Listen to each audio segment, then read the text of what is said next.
पाटील इलेक्ट्रिकल्समध्ये आपले स्वागत आहे। हा यांचा नॉब जो आहे तो जाम आहे। हा ऑन पण होत नाही आणि ऑफ पण होत नाही आहे। बघू शकता ऑन होतच नाही आहे, एकदम हार्ड झाला आहे। आणि हा बघा, हा स्मूथ एकदम वर्क करतो आहे। आवाज पण येत असेल तुम्हाला, हा स्मूथ वर्क करतो आहे। बाकी सगळे स्मूथ आहेत, हे भी थोडा हार्ड आहे, हे भी हार्ड आहे सर। हा पण हार्ड आहे आणि हा स्मूथ आहे। म्हणजे हा आणि हा नॉब, हे दोन नॉब जाम आहेत। तर हेच आपल्याला बघायचं याच्यामध्ये काय इश्यू आहे। पहिलं आपण याच्यावर ते सगळे बर्नर आणि वरच्या कड्या काढून घेऊ। हा ग्लासचा 4 बर्नरचा चुल्हा आहे, स्टोव आहे। तर याला आपण होईल तेवढा आरामात काम करायचं, कारण की याच्यावरील जो टफन ग्लास असतो तो नाजूक असतो।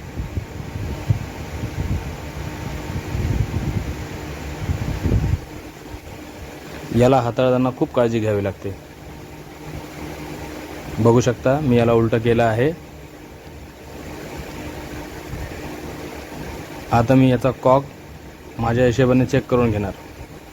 हाचा नॉब जो आहे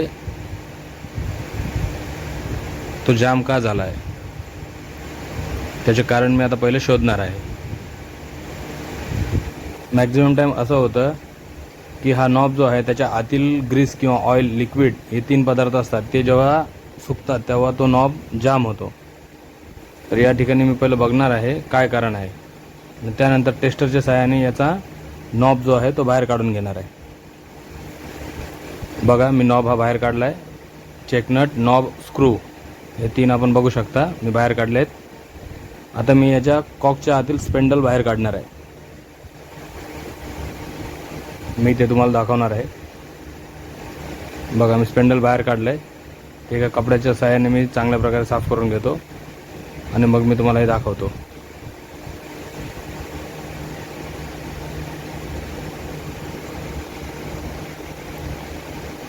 एक गोष्ट ध्यानात ठेवा, हे स्पेंडल साफ करताना किंवा या गॅसच्या आतील कॉकचा कुठलाही पार्ट साफ करताना साफ कपडा घ्यावा। 2 नॉबचे दोन्ही स्पेंडल मी बाहेर काढलेले आहेत।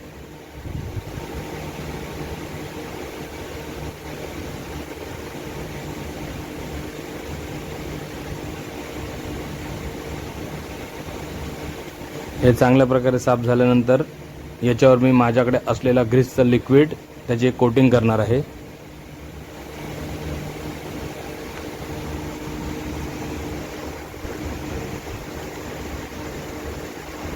ह्याच्या आतमधील छिद्र असतात ते छिद्र चांगले मी साफ करून घेणार आहे माझ्या ड्रिलच्या सहाय्याने। आमच्याकडे एक ड्रिल असते, त्या ड्रिलच्या सहाय्याने आम्ही छिद्र वगैरे सगळे साफ करतो।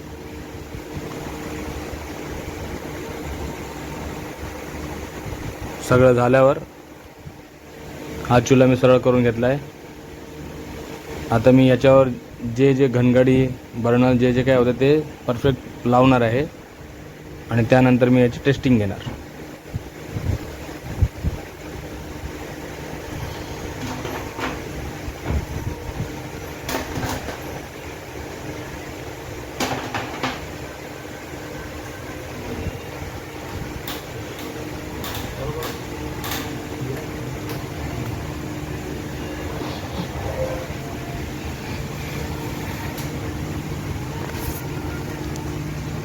लायटरच्या सहाय्याने याला लाईट करून घेऊ आणि त्यानंतर याचे नॉब आपण हँडल करून बघू। बघू शकता 4ही बर्नर मी लाईट केलेले आहेत। याची फ्लेम बरोबर जळते आहे, कमी जास्त काही नाही। आणि बघू शकता बटनही परफेक्ट आहेत।